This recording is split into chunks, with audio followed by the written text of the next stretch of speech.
As the end of a tumultuous 2025 rapidly approaches, distributors are already likely deep into the process of plotting out how next year might look. Forecasting can be a tricky proposition even in the calmest of economic waters, but between sweeping unpredictable tariffs, questions about the job market, and worries about inflation, the coming months will likely be anything but tranquil. Lauren Saidel-Baker, an economist at research and consulting firm ITR Economics, joins Industrial Distribution for a look at the pitfalls facing companies in their forecasting for 2026 and how distributors should address them.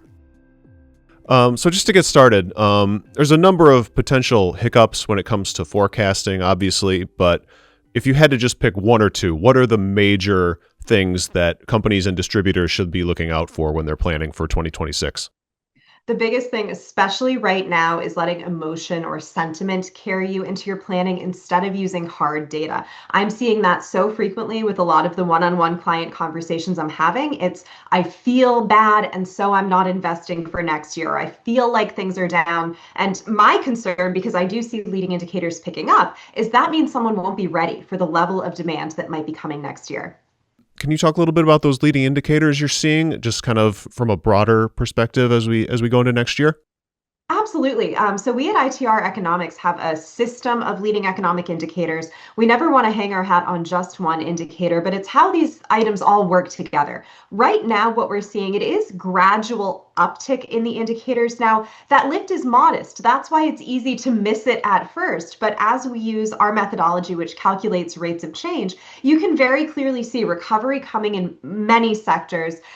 There will always be some that move differently from the macro cycle. But if I'm just talking manufacturing or industrial, or for many distributors, I would say outside of, say, the non-residential construction sector, that's usually an outlier. That's where we're starting to see those signs of life, those green shoots. However, that doesn't mean things aren't still down year over year. So it's a matter of getting back up toward that break, even back up toward the zero line, and then we'll see growth in the future. Now, the leading indicators this cycle are still relatively muted in their rise. So this is not going to be turning on a switch, seeing that runaway growth right away. I think a lot of folks are mentally still back in growth, feeling like it did in 2021, that we have to be at that breakneck speed where you just can't possibly keep up, right? The supply chain is snarled because everyone wants everything right now. We are looking for a more moderate growth rate. It's going to be sluggish in the near term and really building momentum.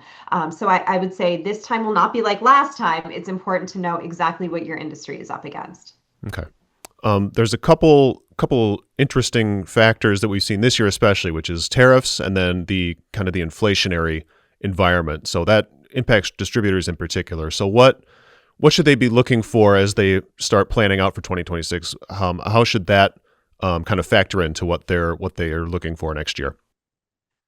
I think where we are right now in inflation, this is a disinflationary environment. That means that broadly speaking, prices are still rising. They're just not rising as quickly as they had been a year or so ago. That's very easy to confuse disinflation with deflation. Deflation would be if prices are going down on an outright basis. We're not there yet. And in fact, we at ITR don't think we will get anywhere close to that deflationary period. We actually see inflation rising again. I don't think we're even getting on a consumer price basis quite to that 2% that our central bank would like to see in the long term.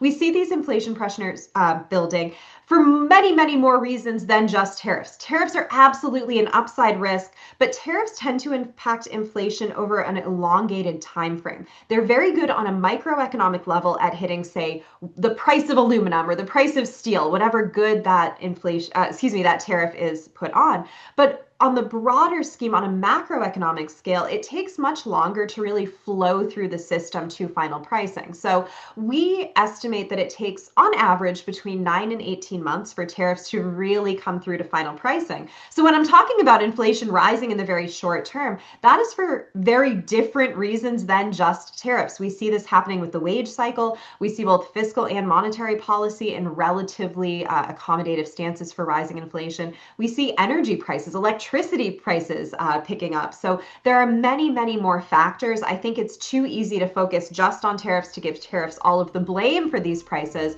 Yes, tariffs will contribute, but at the end of the day, if we could wave a magic wand and take all tariffs off of every product tomorrow, that does not mean that that inflation is necessarily going back down.